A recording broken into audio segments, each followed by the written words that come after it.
Online with Amr The Internet Guy. Stream it today on your favorite podcast platforms. This podcast focuses on entrepreneurs and business owners, helping them become more successful in conducting their business on the web without being stuck with technology, getting a headache, pulling their hairs out, or buying expensive software.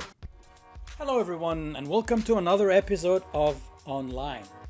My guest today has an incredible success story coming to you from British Columbia, Canada. Not only that, but she has been on the Dragon's Den. So it's the first time that I actually interview somebody who's been on TV telling their story as an entrepreneur and seeking investment. If you don't know what the Dragon's Den is, Google it. It's the Canadian version of Shark Tank.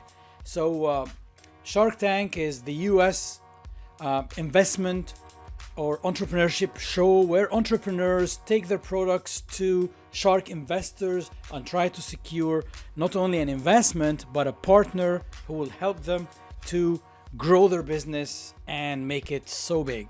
So these entrepreneurs, these shark entrepreneurs, are some famous people like Mark Cuban, Laurie Greiner, Kevin O'Leary, and others. And then here in Canada, we've got Jim Treliving, who's the Boston Pizza guy, Michelle Romano, Manjeet Minhas, Arlene Dickinson, and others. It is actually quite a big deal when you go and you go on national TV, and sometimes you get the investment, other times you don't. So my guest today did not get the investment, did not secure that investment, which sometimes could mean like the death of your growth plans because you need that money and you need that partnership. However, she has persevered together with her husband, and not only that they have grown their business without external investment and without giving any of their equity away, but a few years later, they were able to sell their company for a good profit. So without further ado, let's meet Silvia. Today I have Silvia Martinelli with me. Hey, Silvia. Yay. How's it going? It's good. How are you? All good, thank you. So there is a very interesting story, but we're going to get to it in a minute. Okay. The first thing is I would like you to introduce yourself, where you're based and what you do. I'm based in Port Coquitlam, which is close to Vancouver area. And I do consulting for small businesses that want to do food startups. So specifically food startups. It's actually, I can do it for other small businesses too, but the majority of my knowledge is in the food industry and the contacts that I have to. Perfect. So does it work for someone who wants to have a food truck as well? Yes. Yes, I know anything to do with food. Anything to do with food, retailing, either making yourself or manufacturing or wholesale, selling to stores or like a physical location, then I have very specific knowledge. What got you into the food industry? Well, I've always been a little bit involved with food industry. When I was in Brazil, I worked for the owner of 3 franchises for McDonald's. So that was my first job, and I was with him for 10 years because he had a lot of stores that he added to his portfolio. So it was always like in sales, training people, and then like knowing procedures for restaurants and stuff like that. And then when I came to Canada, I went more to the area of sales and marketing, which is my college and my master's. But then I went to food again. I wanted to have my own business here. I saw a lot of opportunities for creating things and small business owners.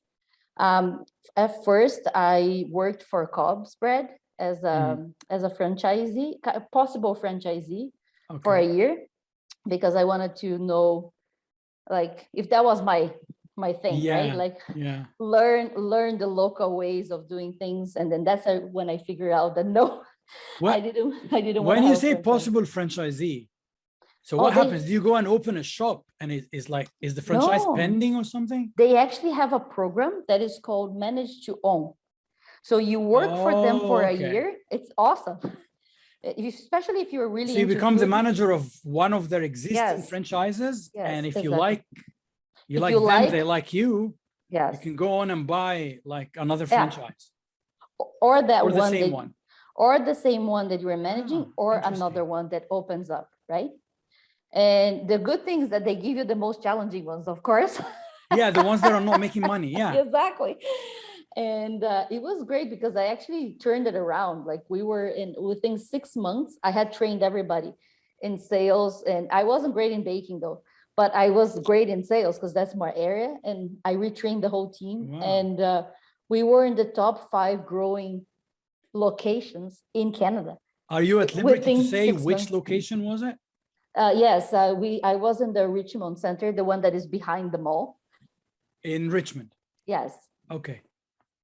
No, because So I don't know if the Port Moody one is still operating. I'm not 100% sure, actually. I'm not sure about that one, but honestly, the challenge with that location was nobody knew we were there, and it was there for like 4 or 5 years when I took it. It's right next to the liquor store, and the liquor store is always busy. I know, but at that time they were like, I think there was SkyTrain was still coming, and then the SkyTrain is on the other side, so everybody was towards the other side. Oh yeah, they get out of yeah, like when you're in that street in Sutterbrook Village, and if you exit any restaurant, you'd be automatically heading towards the SkyTrain rather than heading in the other direction. And we had a huge competitor inside the mall. There was this Chinese bakery, which was like everything. They in had Richmond, cakes. Yeah, so they had cakes, they had everything. So like the competition there was fierce. And so I had to be creative with the marketing plans, with like you had to differentiate yourself. Yes, well. engage with the community, with the products towards them, and get like sponsor some events, some sporting events. This is quite interesting because like it's funny because the the show here is called Online, right? But because we discuss business, and there's a lot of the business lessons that we hear day in and day out is for stuff that people are doing right, but offline. Yes. Which is great because people think that if you go online, you don't have to do anything offline, but it's completely wrong. No, you need to do all of it. Yeah, you have to do the face-to-face stuff. Yes, sometimes the and complement it with a little bit of technology. Yeah. Sometimes like you see an ad online, okay, and then you think that shop is very far away from you. You don't look at the address, right? But if you pass around and that's the shop, and then they're doing stuff in your community, it's like, oh, I didn't know you're here, So what do you like when you say connect with the community? Like if you're a Cubs bred in a mall, what did you do? Like how did you kind of encourage people to come and talk to you? So the first thing is that I found out that before they opened the mall, they had some groups doing not gymnastics. I think it's Tai Chi. Those meditation, like dancing. Dancing. It's kind of a mix between martial arts and dancing, right? Exactly. And they did that when the shopping mall was closed, and it was a huge group. So I started taking fresh bread that we just baked, samples. Oh my God, this smells, like usually. To this group and say, hey, by the way, when you're done with your exercising, we're open already, because the mall would only open around 10. Yeah. But we were open until from 6 in the morning, So you've given them like some free samples? Yes. That smell good and that are freshly out of the oven. Freshly out of the oven, and said, we're there. If you need anything, we're there. And then also I found out that they had some moms would come in and say, oh, do you do hot dog buns? Because we have, events with the kids. So we would sponsor the events and then like do half price or something like that. And then, or make specific hot dog size for the kids. Yeah. And in the sporting events. So when they had soccer or something in the community center. So things like that. The other thing is, everywhere we went there, like if I went to the bank, I would take some treats. Go with croissant, yeah. Exactly. If you're going to deposit some money, it got to the point that one of the guys thought I was hitting on him. Because you bring him food every time you get there. Because usually they alternate, right, people? But then this guy, for some reason, he thought, it's like, oh, this nice lady keeps on giving me food every time she gets She brings me cinnamon buns. She must be into it. She must be in love, yeah. And then he was really disappointed when I said, oh, I'm engaged. And he saw the ring and he was like, oh. Really, but I will still bring you food. Don't worry. The buns never stop. You still get the food. Don't worry. I'm not in love with you, but the buns never stop. But what happens was then when the bank had a staffing event, they would ask us to do the catering. Oh. That's cool. Sometimes they had staff meetings, right? I was like, oh, do you do like big orders? And yeah, we do, right? And also the customers, right, that went to the bank, they would see us like, where is this coming from? Oh, we have a bakery right behind the mall. Oh, really? So it Nice. picks up conversation, right? And of course, I would go to the bank like lunchtime or something. But yeah, exactly. When people are hungry. Right? Because at that time, it was downtime for us. People go more in the morning or in Yeah. the afternoon. So yeah, it was just creative ways of, So it's just playing the subliminal game, like play on the literally senses. smell. Yeah, Yeah, there's nothing like freshly baked. I But know. then the retail location, it was just draining because most of the franchisees that got into the program, they were bakers that hires people for sales, right? Yeah. So, but they were specialist bakers. And I was terrible at baking. Even when I was at McDonald's, I was terrible in the kitchen. I was better Yeah. in the sales. But that's good. Like, it's good that you always have to play for your strength. Because Yeah. I mean, I see sometimes like tons of advice that in my opinion, is not good because it makes people want to focus on something that they're weak at to make it stronger rather than focus on their strength and just kill it. Like, I don't know, like if there's something that I don't like doing, it's way better for me to spend my time training someone or hiring someone that exactly has that hire skill. someone who's good at that and then focus on what I'm good at. And then together as a team, we kill it. This is, maybe I'm wrong, but this is just my opinion. Yeah, I don't think you're wrong at all. That's actually what made the difference at their location, because the thing is, the franchise program had this thing in mind that managers always have to bake. You have to be one of the bakers because all of that doesn't make that's sense because I you know could be that- very weak in I sales and know. marketing. That's where their system, and it Yeah. worked for a lot of places. But I told them, like, I was the first one who actually had sales background and not baking background. And So I told them, operations. I mean, the training you get in McDonald's is unbelievable. yeah. So I told them, you know what, like, just I did it their way for a while. And then you showed them your way. And I was exhausted because I would do both sides. I would do I would be there at 3 in the morning, 2 in the morning. Oh, to try to helping learn with the baking too. Yes. Yeah, okay. Yeah, you had to go through. But then it got to a point, I was like, can you see your sales? Every time that they leave me like a week alone or something that they wouldn't come check, I would just go to sales. Yeah. And then Not do the train someone else to do the backup baking and go to sales. And then I think it was one of my managers went on vacation. And then I said, just give me this month. This month you're going to be gone. I know, because their thing is that they thought that nobody would be interested in be an on-call baker. They thought the baker has to be full-time and that's it. And they don't want to have all these bakers full-time. They prefer to have them. So you started a new job. So yeah, I created on-call created baking. the job, yeah. Yes.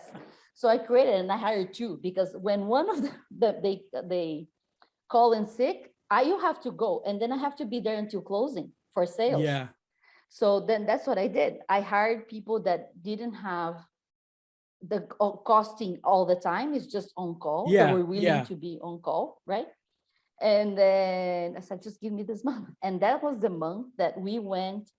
And we went from, they have this ranking of the top 5 stores that are growing every week in Canada. So we built up that at the end of this month, we were in the top 5 with 40% growth from the year before.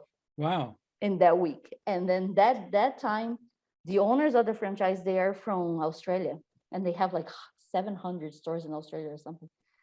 One of the owners called me and said, what did you do? What are you doing different? What are you doing there? Yeah, honest.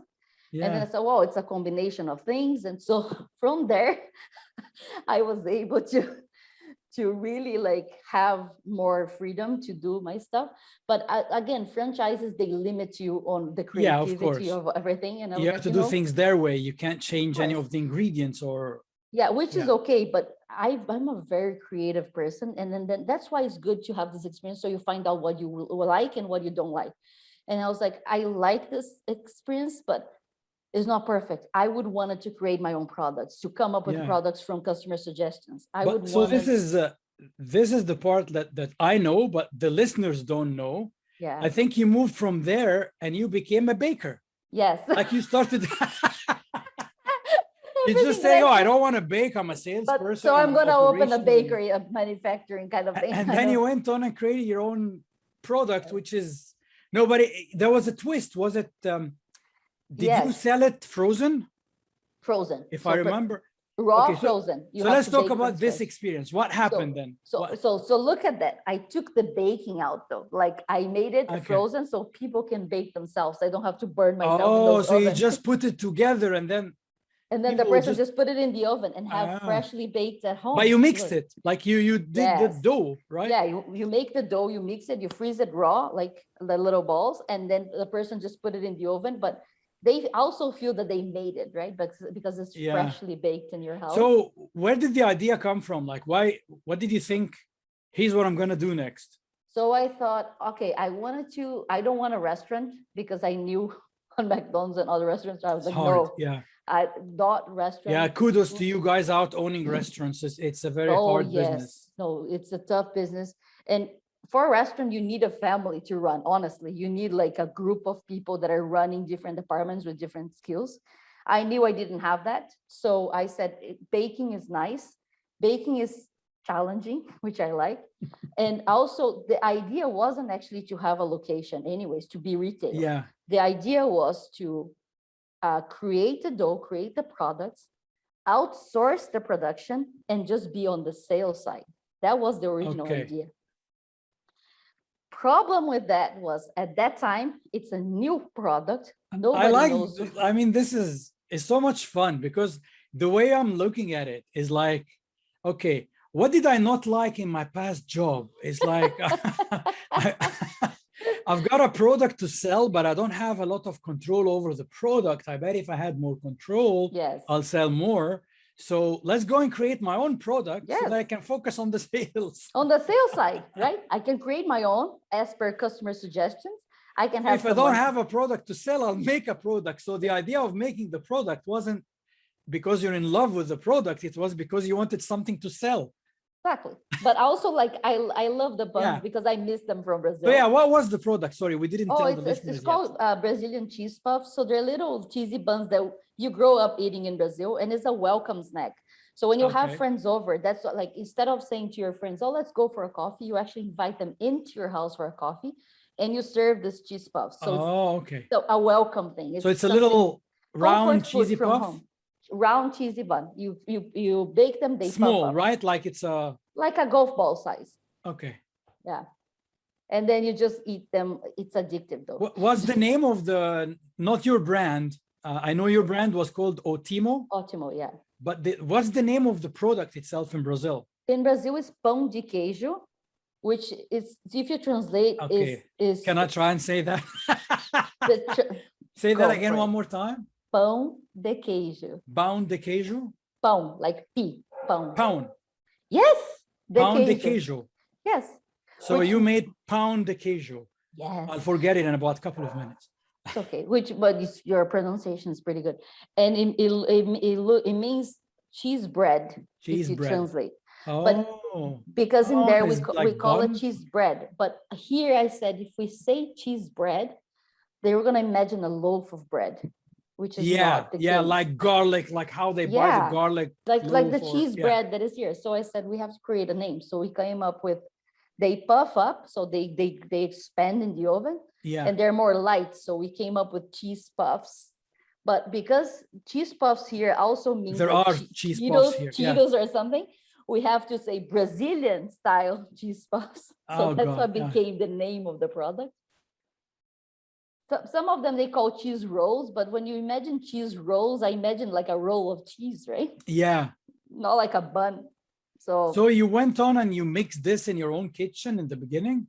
In the beginning, I made it, but I couldn't sell it though, because we found out along the way in our research that the flour that we needed, which is manioc, it's a root that comes from Brazil. It's Brazilian flour. I know. You don't have it here.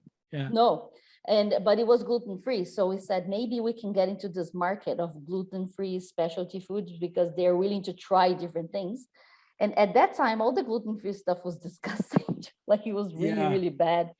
The market was starting to get to that. Everything was really weird. In the beginning, healthy was tasteless. Yeah. It was so it was like, maybe that's the way of getting in for them to try. And then eventually we can transition to just appetizers, cheese bread, or whatever like we wanted to sell to. But right now we need a niche to get in. Yeah. So that's what we decided. So I did some test batches at home for friends, but as soon as we decided to go commercially, which was a trade show, I decided we're gonna do a test run. So we're gonna rent a kitchen and make the product and then try to sell it, because your friends, they're gonna tell you that they love it. Yeah, exactly. they're your Yeah. friends. It's like your family will always, even if the product is not good, Even they if will it's tell like, you it's good. Yeah. they're gonna eat it. But before I put all my money, like my efforts and everything in, like, it's just like, I don't do half things. I just jump all the way. Leap of faith. Yeah. I said, let's test it out. And I wanted to see if we sell it, if it's sellable, right? Yeah. If people would pay money for it. So I set up this trade show, and then we created like a packaging, a label and everything. And then we rented this kitchen. And the idea was, I went to this guy who had a kitchen with gluten-free and some equipment. The problem is, because of the timelines that we were working with and his timelines for his production, we didn't have time to test the equipment in advance. So by the time I had to do the production, I already have to do the production for the trade show. And the dough was too heavy for his equipment. Oh. Yeah, so his equipment was anyways. At that time, I did not know how to adapt the dough. Now I knew. Now I know how to adapt the dough for any equipment. But at that time, I didn't have that knowledge. So what ended up happening was that I had like hundreds of kilos of dough that I made, that we had to roll it by hands. Oh, because you can't use the equipment. No, and it's time sensitive because there's cheese in it. Yeah. Temperature sensitive. So I wrote 10,000 puffs in 18 hours before the setup of the trade show. So it's like you pulled an all-nighter just doing. That's what we did. Rolling dough. So I did the whole thing during the day, and then I call up friends to come and roll. Yeah. To help pack, like freeze it. Like, thank God the guy had a flash freezer, so we could freeze it just a few hours and just package. Because if it was a normal operation, I wouldn't be able to do it. But yeah, you throw it. Yeah. Next day, I didn't walk. And I said, well, if I pass this night and this sells, I know that I've been through the worst, right? It's like, if we can get to the show. And so we went to, that was 2013, the gluten-free expo. That was like when they overwhelmed the trade show. There was lineups at the back. We sold out in 4 hours. Wow. 4 hours of the trade show, we sold out. And then I said, okay, so that's sellable. We can work with this. And so that's good. So you've created a product, I wouldn't say out of necessity, but like kind of, the franchise part didn't work. Yeah. I wanted something to sell, so I created my own product, and I wanted to go and test the market, and it looks like the market loved it. So yes.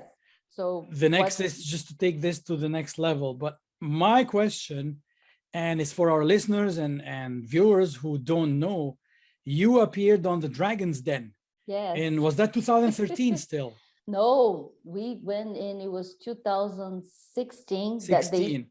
So for those of you guys who don't know, the Dragon's Den, it's the Canadian version of Shark Tank. Yeah. So Shark Tank is based in the US, and Dragon's Den is the Canadian version, and it's got like some nice people. I enjoy watching the Boston Pizza guy. Yes, Jim. He's awesome. He's fun.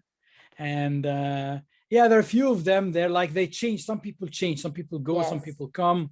Yes. But in general, you've got Michelle Romano, who's always there, more or less. You've got the queen of beer and wine. Manjit, the beer Manjit lady. Yeah, and then number 4 always changes. So we had, I think, right now there's a guy who owns cinemas in Montreal. I think so. The time we went, it was Joe from Joe Fresh. From Joe Fresh, yes. And then we had Michael that worked with imports, exports. Oh yeah. So what happened? Because I mean, I watched that, like let alone like I didn't know that I'm gonna meet you in person at some point, but I know, right? I watched that back in the time. I think they record, and then by the time the show comes out is almost 9-10 months later. So I'm not It sure. was actually, yeah, it was almost a year later because we It did aired it. in 2017. Yeah. Yeah, it went on air 2017. We went in, it was maybe May 2016. So it was March 2017 that went on air. Yeah. So the thing is, what I remember is that they didn't give you money. No, Right? they were tight with their wallets that day. I think you weren't asking. So for you guys, I'm going to put the link to that episode so that you can watch it if you want to as well. You'll have it in the podcast notes here. But I think, I can't remember, how much were you asking? Was it 60,000 or something like that? 65,000 for, I think it was 20 or 30% of the business. I think it was 20% of the business at that so time. your valuation was about 300,000, right? Yeah, it was either 325 or 350 that we got a proper. And your sales were ladder about what at the time? At that time, I think it was 80,000, the maximum sales we've done ourselves. So you're kind of we're getting there, but again, like at that time, that's the valuation we got on potential business because we're just getting into new retail stores, right? Yeah. So the potential of sales. And at that time, again, it was just my husband and I, which was really just me. Just the two of you, yeah. Because he had a full-time job. I just slaved him on the weekends, right? So we needed. It was a weekend gig for him. For him, yeah. And yeah, I think my analysis when I watched the show at the time, it was basically, I think, two things. I think your ask was not big enough for them to get excited. Yes, no. Because sometimes big investors, like even if they own half of the company, it's still like what, 100,000, 150,000. It's not that much. And they probably think, you know, we could invest in something bigger. And the other thing is, I think people sometimes are a little bit scared when they're dealing with perishables. Oh, no, for sure. It is a very challenging market. And what Jim said, actually, when he wasn't on air, he said, you know, if I got it in, like he got excited with the idea. Did you get it into Boston Pizza? No. It'd be a great appetizer. I know, I told him. But no, if they don't do a deal on the show, they cannot do a deal on the side with you. Oh, yeah. So your chances on the show. But the thing is that one thing he said when we were leaving, like, well, I don't think he was on camera. If he was, they cut it. It was like, if he got it in, soon, very soon, he would take over the company because you do the first round of investment. Pizza brand. Yeah. Yes. If it gets in you there, do the first round of investments. They're too big for you. Yeah. You need more because you need to expand. They just tell you, sell us the whole company. Yeah. So basically he said, no, you're doing well, you know, you might just get private investors or something like, and just, it'll still be your thing. Yeah. But I think people go to the den, not necessarily because they need money. I mean, yeah, it's good to have a bit of investment if you need it, but in most cases, you probably get there because you want experience, you want distribution, you want their connections, because they can get you in the big stores and they can help you do it online. Exactly. There's a lot of, I think, timing as well, because again, when you start the business, for me, was like always excited to grow fast, go more. What gave you the idea of, I want to go to Dragon's Den at the first place? I watched the show before, and then for some reason, even before I had the idea of having a business, I thought, oh my gosh, I would love to go there one day. You know, I always had this like something. So you're thinking, I'm gonna be there one day, even if I don't get the money. I'm gonna be there one day. Would be like, you know, it would be challenging, you know, to present to these guys, to be in front of them and have a business or have an idea. I was like, that would be like, I don't know. So what do you do to get into the den? Do you send like a business plan or like how? Yes, you upload your business plan, and you also send information on your business and the growth, how much you're selling, and what's the product and how you're marketing the idea, the marketing, what's the future plan, cash flow plan. And at that point you said you had about 80,000 in sales. Yes. Where was the sales? Like in shops, in stores, or no, events? direct? Events farmers markets and some stores, some little stores were Oh, wow. just getting So into you just sign go up. yourself and speak with the stores and Yes. Yeah, one by one.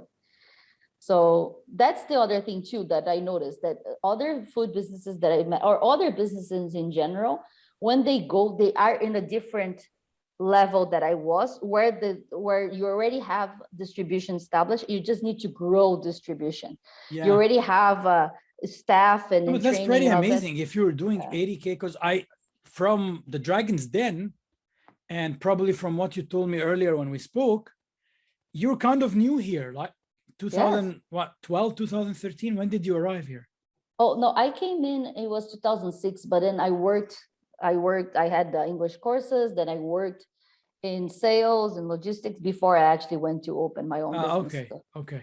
No, I had to, 2006. I had to build a down payment, right? Some money to Yeah, actually open yeah. the No, that's business. good, because you arrived here as a new immigrant, and yeah, as you said, like you needed to take English courses and stuff, and that takes time. Yeah. And for you to know, the region, and it's not, every province here has its own kind of Yes. business culture. Yeah. BC, in my opinion, at least, is like a little bit more relaxed. Yeah. For example, than Ontario, which will be fast paced and, some Yes. kind of like bang on. While here, people like to take their time, think about it, take it easy. You Yeah. get the business eventually, but, relax. You don't have to call me 10 times a day. Like, I know. That's what I found it weird, because in Brazil, it's kind of like the East Coast. It's go, go, go, go, go, go, business, Yeah. business, business. I had to like kind of tone it yeah, down. here people will get scared if you're like that. Yeah. I know. You have to tone it down so you don't scare them off. I've been there. Yeah, done that. It's like, is this guy having 10 coffees a day or something? Why is he like? I know. And it's just like you have to slow down. And sometimes it's frustrating because you're like, come on, faster. Yeah. Yeah, it's but okay. it's good that you've reached 80,000 in sales, Yeah, 80,000 a year, which is better than a job, right? Like, exactly. That was basically the you kind of idea. replaced your salary and even upped it a little bit. Yeah. But the thing is that too, also when you're growing the business and you don't have investors, you leave all the money in the business Of course, yeah. because you Yeah. need to grow, right? It becomes a bit tight in your personal life because you want to keep as much money as you can in the business, because Yeah. you have to buy stuff, you have to buy ingredients, you have to pay Yes. people, you have to rent a commercial kitchen. There's a And lot that to was go the in. biggest challenge for us, actually. It was always people and money. Because as we got to bigger retailers, we started selling to Save On, Whole Foods, Loblaws, like all the big players in the market. You need marketing funds, you need demonstrations in the stores with people. And so you always need more people and more money to invest. So after the show, what happened? You didn't get the money. No. What did you decide to do then? We said, okay, so we got this far, right? Now we're getting the contracts with the stores anyways, because I said, Everyone became aware, like, once you're on a we show. already came all this way here by ourselves, right? And even without the money, like I was getting the contracts with the stores. Like I told them, like I just closed the deal with Save On and Loblaws, like all of those deals. The big So ones, I said, yeah. we're just gonna grow in a slower pace, but at least right now, people will get to know us. They will know we Yeah. exist. And that's a big exposure. As well as we had a lot of people contacting us when the show went on air, interested in like either partnering or, Did your website crash after that? It did crash. It went on air, like then that night was like done. Boom, yeah. And it was good because actually like people got mad at the Dragons because they all ate the product and they said the product was good. So the thing is that it was a good testimonial. Oh, so it was a good kind of a good marketing or good awareness. Because even Michael, he ate the jalapeno. He's like, jalapeno is awesome. My sales for jalapeno flavor went up like crazy, Oh, Mike is the guy with the funny jackets, right? Yes, the tall guy. He ate I love those jalapenos. That's it. My sales for jalapenos just like skyrocketed. So we got the benefit of the exposure. you know, and people were just mad at the drugs. Like, we're so mad they didn't It's a invest. great product. Why did you just We're invest gonna in buy your product just to prove them wrong. I'm like, yes, prove them wrong. that? And as a bonus, you will enjoy it. Yeah, as a bonus. Exactly. Whatever. And then so it was good. And again, when you don't know a lot about business too, like at that time I did not understand what the biggest problem was. Later, when you get into more business, you talk to other investors, you talk to like bigger players in the market, then you see things you didn't see in the past. You see, oh, this wouldn't work, this one, oh, that's why they didn't do it, you know. You get a better understanding of what you needed to have in place before you went. But when you're trying, you just send all the paperwork and then go through the process of like they have processes where you present to producers and stuff, and you know, then you get selected. Yeah. It's kind of like a competition, right? And I'm Yeah, because they want to present person. something that will also be entertaining. Yeah. Yeah, that's the thing too. And a good story, because the story is very important. Like, yes. You know, I remember, I think, I'm not 100% sure now, because I'm going to put the link there. So, hey guys, don't quote me on this, but I remember something about Silvia saying something like, I couldn't find that product here, so I've decided to make it. Yeah. Like it's something I grew up, right? Did you say something similar to what that's I just exactly said? what it is. Yeah, I couldn't find it. I grew up eating it and it was my favorite snack. And where is it? There's nothing here. It's funny because there are a few Brazilian restaurants here and they do serve it, but I don't think they sell it outside the restaurant. No. So that was your business opportunity right there. Yeah. So basically, so the certainty I had was that there was no issue with the product. It was challenging with the distribution and everything else. Yeah, but you had this lined up already. Like, you know, you'd be in talks with like Save On Foods and the rest of them. Yeah, but when you start a food business, you think you really think, and that's what I wanted to leave out there for people that want to start a food business. In your mind is that if you have a great product, a great food, I'm a great chef, and then I work really hard, then that's enough. And it's not enough. Yeah, it can kill you, actually. You're not overworked and underpaid. You need to do the planning. More important than the business planning is actual planning, like do the action, get the business planning and do those actions and do the follow-ups and talk to people that are in the industry that you're in, talk to successful people that are in the industry so they can give you advice and tell you the challenges and try to predict the challenges because they just show up in your door and it doesn't matter how much you work. Sometimes it's just the market. Like you said, there were some stores like one of the chains I was talking to, 4 years, I'm dropping off samples to their office. Everybody loves the products. The buyer's not buying. And then I finally get to meet the guy. I ambush him, in a trade show kind of thing. I'm like, what is wrong? Like, tell me. Everyone loves it. Yeah. Did you not eat it? And no, they even told me, stop dropping off samples. Like, I was just like, really, like, you're going to get it. And he goes like, oh, no, yeah, I know who you are. I know your product. I was waiting out to see if your business survived.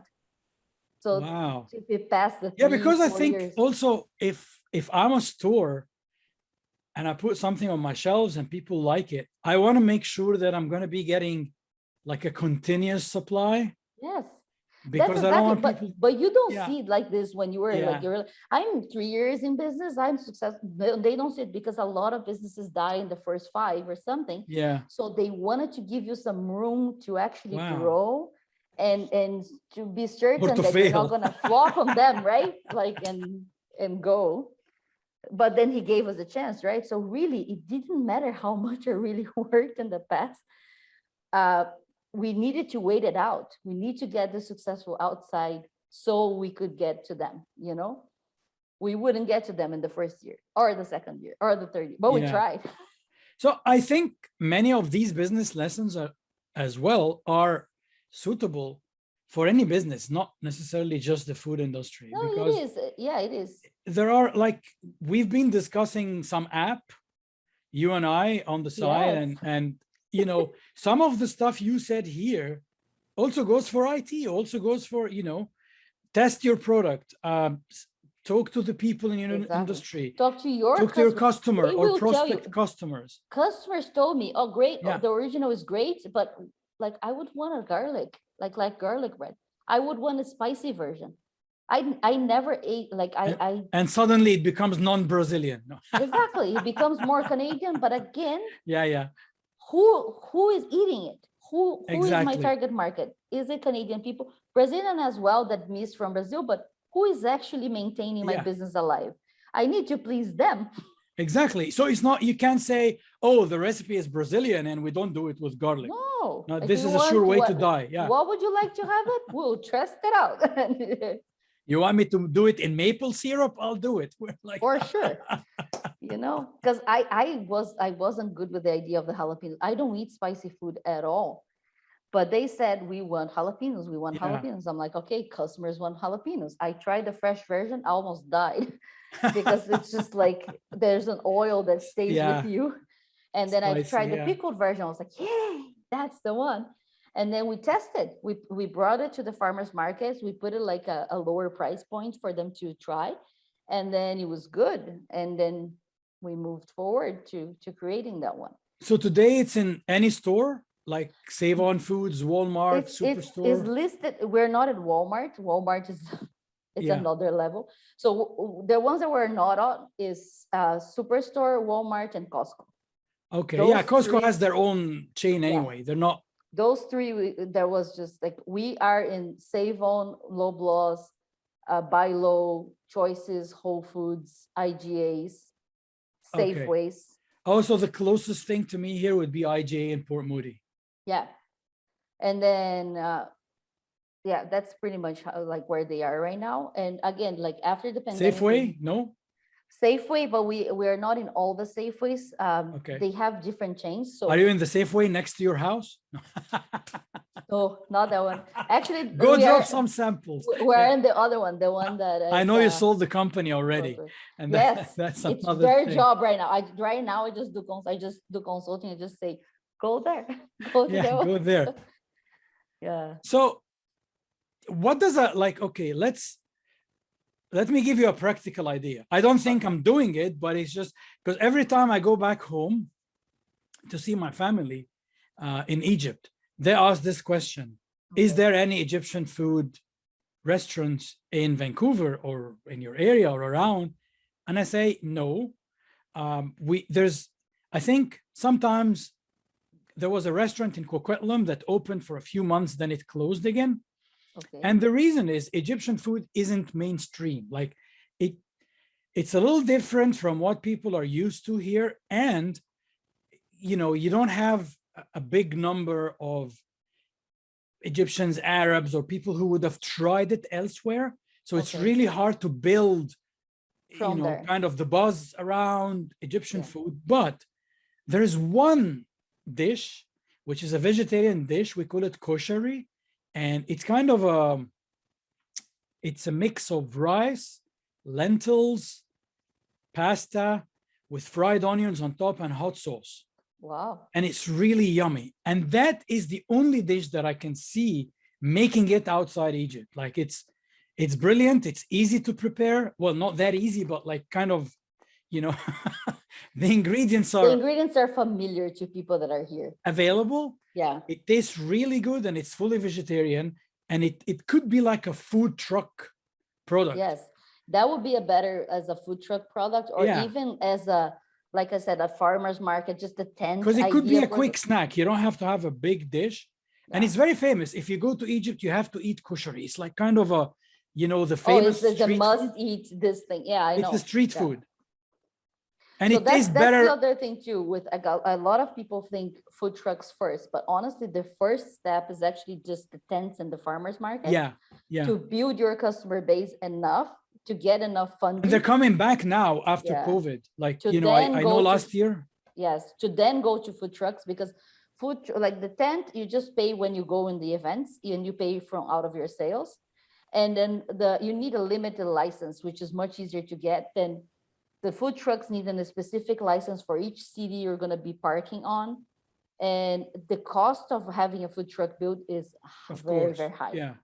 So it's So better to build your base first in the market. if I'm crazy enough, I'm not doing it, but just as an idea, if I'm crazy enough to say, hey, you know what, I'm gonna bring koshery to Vancouver, what does a consultant, like, how would a consulting service help me?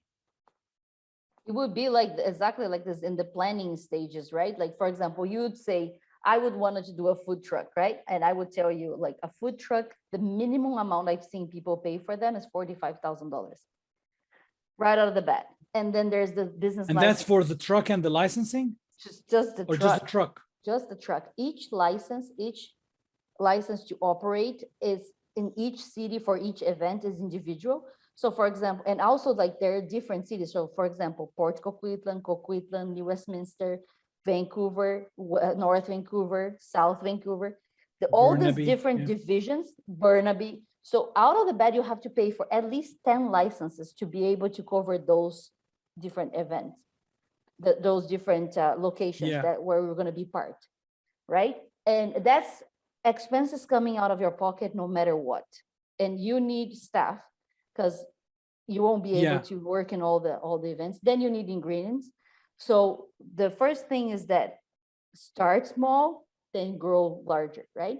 And first of all, again, you did not test this product with Canadians or with the population here, or even with the regions here, right? Because my product's sold better in some markets, in some cities and not in other cities, right? Yeah.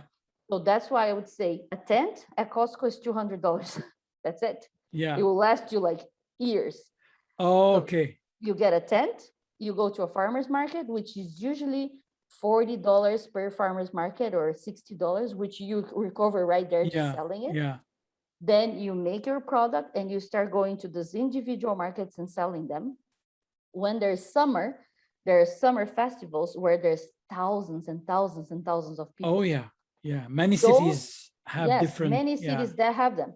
If you have a truck, you pay $2,000-$3,000 to be there. If you have a tent, you pay maybe $300-$400 to be there, right? So you test it in this cheaper way. Then you test your market, you see how much sales you get. Then you save the money to invest in the truck. Now that you build already like some rapport with the customers, that they will give you feedback, they'll give you, you try different sauces. They were going to give you suggestions, right?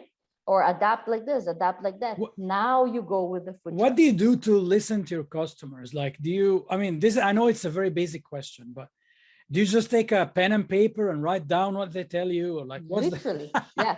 And they tell you right at your face too. Like, I always had like a little notebook with me or something like to write on like I had my till, like my change and something to write on. And they'll give suggestions. And also I'll ask for them. I will put like little signs, try this. I will have samples in the front. Let me know what you think, right? So sometimes the customers, they won't give you suggestions if you don't ask for them. Some will, like but in a rare occasion. But I would make it very clear for them that it was new here. It's a new product. Give me some feedback. How would you eat this? Because like, again, even how you eat them, right? In my business plan, I put them like we ate them in Brazil. We eat them in Brazil with coffee in the morning or coffee in the afternoon. Yeah. And for Canadians, that doesn't resonate at all. For them, it's just it's probably appetizer. A starter, right? Yeah, exactly. It's an appetizer. Starter. I never thought about it as an appetizer, right? But that's how they eat it. Yes. So that's how I had to modify it. I wouldn't think I would have cheesy bits with my coffee, right? I know, but again, they have like bacon and stuff with their coffee, which is weird to us, you know. I wouldn't either. or eggs, you know. So basically, it is you do have. That's why I say I spend months building my business plan. So study your market as well. But you have to actually study your actual market, because when you go in, then reality hits, and then you can adapt and not spend so much money or stick to like one thing when the other is the truth, right? And stay flexible. Yes. Imagine if I build all my marketing materials based on the coffee idea. Yeah, exactly. You would have wasted so much money. Yeah. And you'd be frustrated because you're not selling, because there's one component that you put in there that people don't really see. Yes. You and know, the other thing about the food business and that you got to be careful is a lot of people come with the same thing, like you said, like they either go like, oh, I need to have a food truck or I need to have a restaurant. Like I have this family recipe, and to go full-blown restaurant, retail, rental, food inspection, food like licenses and No, that's a everything. sure way to get broke. Yeah. Yeah, that's why they break it in the first year or second year maximum. No, you need to get your food tested. You need to go to festivals. You need to get those recipes refined to your target market, unless you are from like a big population, right? That already know that food. Yeah, like It if wasn't you're, my case. For me, yeah. like we didn't have a lot of Brazilians here, even. For example, if you're in Surrey and you're selling something that would appeal to the population there, then you're doing like good. some kind of an Indian food or something. Yes. Yeah, because people already know what you're doing. If you do it better than others, yes, your sales are kind of guaranteed if your kind product of, is good. That's what it is. It's kind of guaranteed. It's what I tell people. Let's say I was doing cookies, right? Canadians know what cookies are. I just do different flavors. Fine. Or cakes. Yeah, but then you'll be in competition with every Joe, Dick, and Harry. Exactly. So it's both ways, but at least you have something guaranteed. Everybody needs cake sometimes. So keep your uniqueness, but educate the market and kind of train their taste buds. Yes. On listen to your customers. Listen to whoever's paying for your service or product. Yeah. Don't get in love with your product. No, because again, like I would never have done the jalapeno ever. Yeah. And it became my second best. Now you make me want to try it actually. Next time I'm in the shops, I'm gonna look. It's in the freezer section. Freezer section, yeah, freezer section. And if it's not, you have to ask for it, because after COVID, we lost space in a lot of the stores. Of course, because there was not the foot traffic wasn't there anyway. So now they're getting it back. So like if you don't find it when you go, just request in the customer service, then they have to order. Yeah. So we've covered that part. Is like using a consultant saves you from doing the same mistakes or the common mistakes, saves you money. I mean, yeah, you'll be paying the consultant, but you won't be spending money in something that will not work, because they'll give you the tried and tested methods. Not only the tested methods, but also like the legal, like not the legal, but I have a lot of stuff to learn about. Yeah, because there's the licensing, the licensing, the contract, food safety. Like there's a lot. Yeah. All of the proper documentation that you need to have in place and properly before you go to the public. Because if someone eats your food and gets sick, like you're liable. Yeah. You're done. You know, you're done before you started, right? So it saves you money, headache, and actually saves your business. Because there are, and it saves you as a person as well, because you could be really liable for something bad. You can, right? Yeah, you can, especially for food. You can, you have to put things in place to be safe. What I know also that you sold the company, was it last year? Yes. Yeah. Okay, so you grew Otimo. Yes. What was your sales like when you sold it? I can't really give you the number because we signed confidentiality, but I would say 3 times of what we had before. Yeah, when we started. I would say kind of like that. But again, our sales was going down because of the pandemic. COVID, yeah, because mainly if it's big stores where you're like, there was no market. The store sales were good. It was just the events, right? A good chunk of our sales were based on in-person events, and those were canceled. Yeah. Right. At that time, we were much better off. We had already established stores, orders. We even, like, when I sold the Otimo, because I didn't have the facility anymore, we kind of got out. We had back orders. The guy who bought it with orders. With orders, yeah. Yeah, so it was very, very good at that time. So from the grocery side. And it could sustain itself too, right? Because the guy who got it has a coffee shop business too, and he was closed for the pandemic for the coffee shop business. Oh, okay. So we were the lifeline. So that's good, yeah, because he got something that he can sell and make money, and it already has its own customers. The brand is established. Yes. That's a good idea. The sales are there, so basically you just have to keep going and then just growing from there. You keep making it, and then you have to train their team to make it, right? Yes. So that they can. So I worked with the them same for quality. about 6 months training them on all the procedures and everything. And also, like, again, McDonald's background and all the training background, I had training for everything. I had Excel spreadsheets and checklists for events, for everything. It's all there. So the system is all set up. You just have to learn and take over. And basically that's pretty much how they're going right now. We're having our businesses were more towards how can we grow again, right? But at least they maintained the sales. Yeah. It's pretty good. I mean, one of the things that also we mentioned and we laughed about was when I asked you if your website crashed. And the reason for that, so even though you're not selling the product online, like people are not ordering from the website, but people want to come and check you out. Yes. They want to come and check what you do. And this is a very common thing that I see. And, you know, regular non-techies do this mistake all the time. Oh, yes. They buy hosting from the same company. I'm not going to mention any names. Everyone would know who I'm talking about here, but we don't know. We just see templates, buy here. Exactly. Your website. That's so people go on and buy hosting from the same company where they register their domain name because it's easier and you're presented with these things on checkout and it's so easy. Just click, click, click and pay. Yeah. In most cases, it can work for a small website that's not growing or doesn't have, you know, a lot of traffic. Like in the beginning, worked for us. As soon as we need it, then we're done. Once you want some interaction and you want to add, you know, like an opt-in or some kind of a call to action, or really not just bring traffic, but bring traffic into a funnel, because traffic on its own, if they come and bounce, you don't know who they are. There's no interaction. You didn't get their details, right? Exactly. So once this starts, you actually need great hosting. And even that company, without mentioning any names again,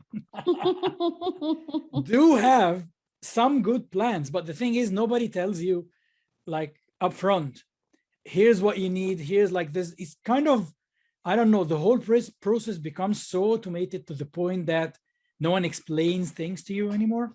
Yes. But so for those of you guys, if you're, and this is not my word, these are the words of a good friend. If you're serious about your business, you have to be serious about your hosting. Website hosting doesn't cost a lot, but it can cost you a lot in lost revenue if it's not done right. And the website itself, of course, like the design of the website, is it designed to convert? Is it easy for people to find the information? What action do you want them to take?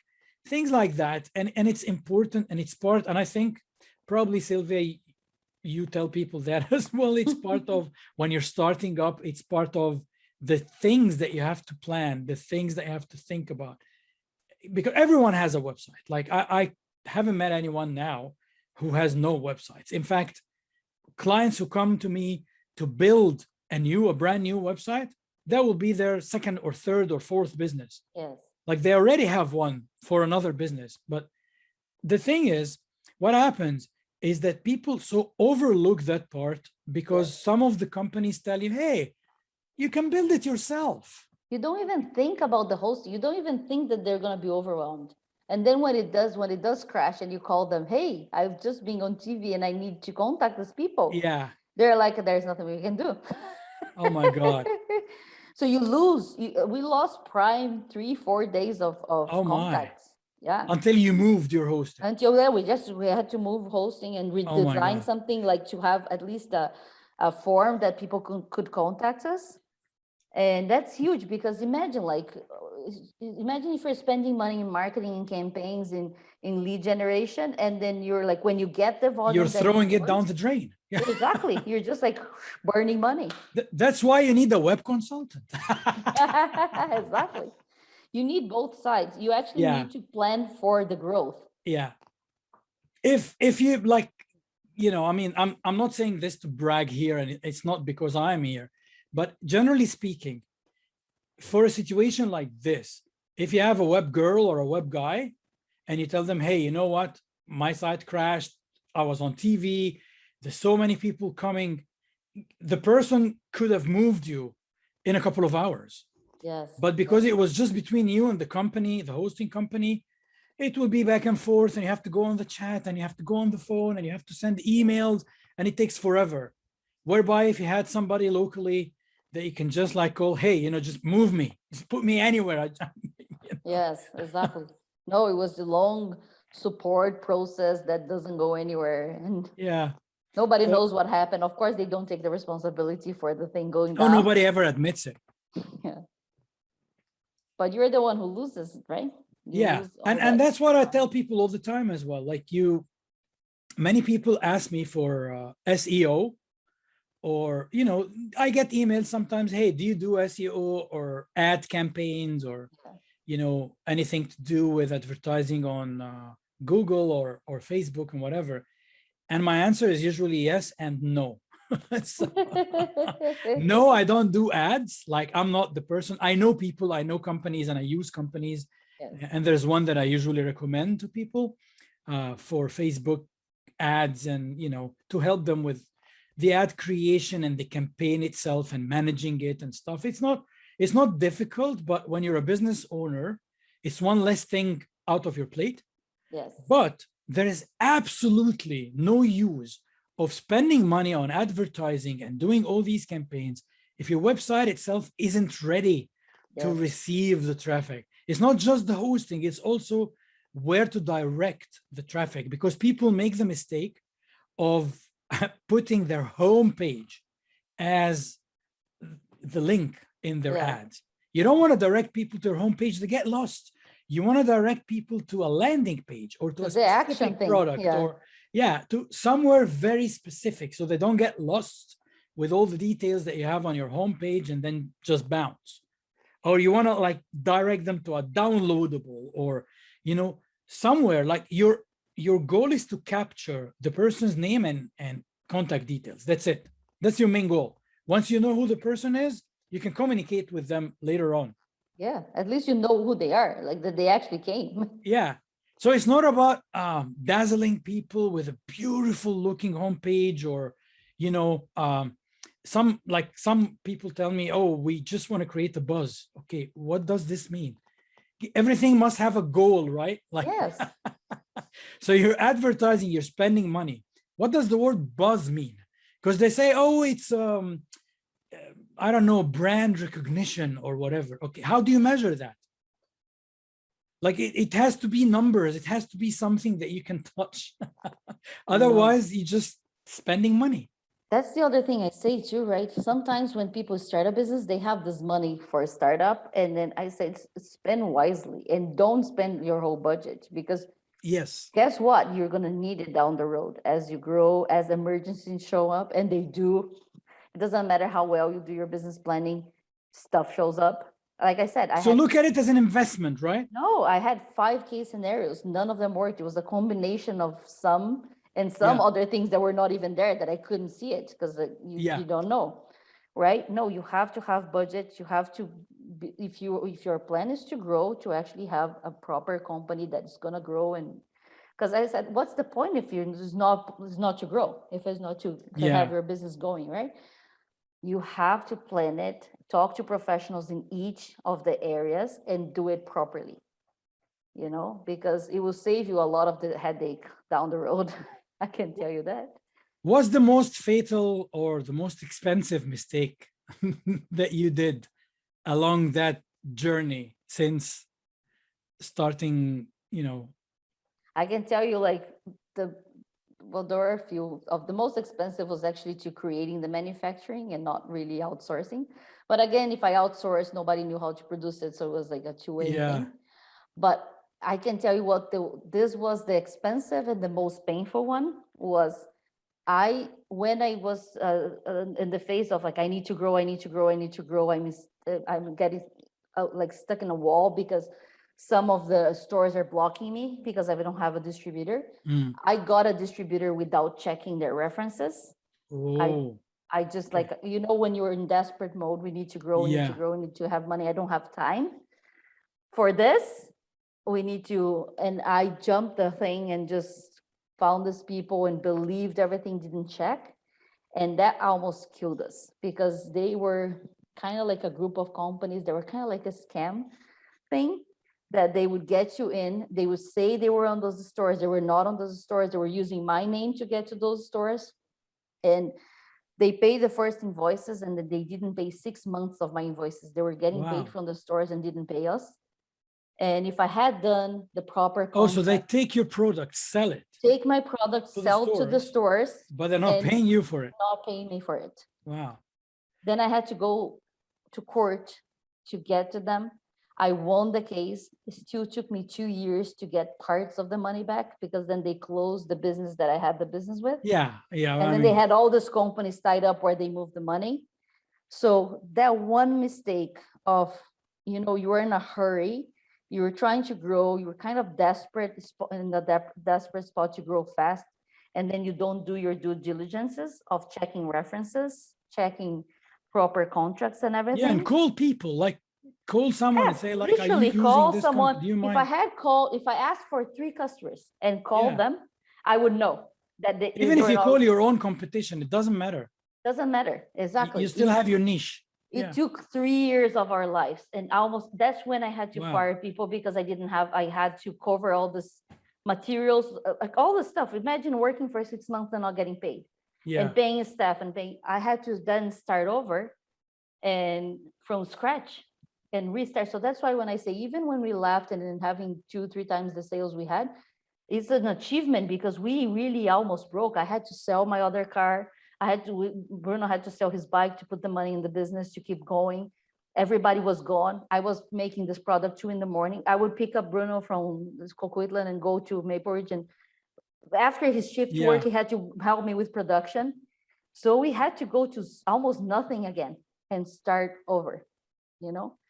So So that was a that's- very painful and expensive mistake. exactly.